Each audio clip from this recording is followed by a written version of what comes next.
Lord over. To behave as if you are more important than someone and have a right to tell that person what to do. Definition of lord it over someone from the Cambridge Dictionary, a Cambridge University Press. The fifth reason people go to church is to experience church authority. It seems that many people are under the impression that the church can dictate requirements to its members. Many times before becoming a member in these churches, those applying must agree to whatever mandates they require. These are things having to do with attendance, commitment, giving, doctrine, and subjection, to list a few. The acceptance of these membership covenants put the signer in a submissive state. Because of the contract, the member now has to look to those who are in authority to make sure that they're doing things right. Now the promotion process begins. At some point, the new member is approached by a leader who invites them to be involved in a ministry. It may be greeting folks on Sunday morning, cleaning ministry, helping in Sunday school, or another area of need.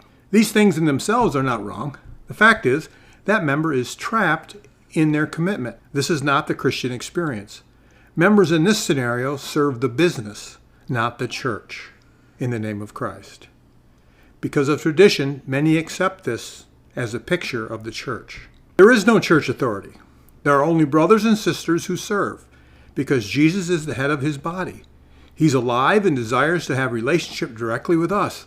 God is more than capable of communicating with us. He does not need someone who lords over us to explain his truths. Experience has shown that, more times than not, there's a cost to membership. It's a snare that confuses us about who we really are in Christ. Usually membership requires submission to man in some way. There are no tiers in God's family, only his Spirit working in, around, and through us. Many who are leaders of one sort or another express that a point person or senior pastor is vital in any body. His purpose is to share vision and steer the church through preaching and teaching and many other things. Many will say that they are all equal, but the senior pastor is first among equals. The thought is that Jesus is the great shepherd leading his flock. He's followed by under-shepherds who in turn lead their flock. As such, the rest of the leadership submit themselves to the senior pastor. This traditional layered caste system is not the church Jesus died for. One argument made for this structure I've heard many times, usually from a senior pastor. It goes like this. There has to be a head on any body. What do you have if you have more than one head on a body? A monster. This example always makes me chuckle a bit. The first time I heard this, I thought, wow, that makes sense. But as I became more aware of God's grace, I began to realize that it makes perfect sense. If you would like to see a monster, bring a dozen senior pastors together with differing doctrinal beliefs. Leave them alone for about 6 hours. It has to be long enough for the pleasantries to end and the religious piety to emerge. Now that can create a real monster. Those who stated this thought were under the presumption that there were only two alternatives.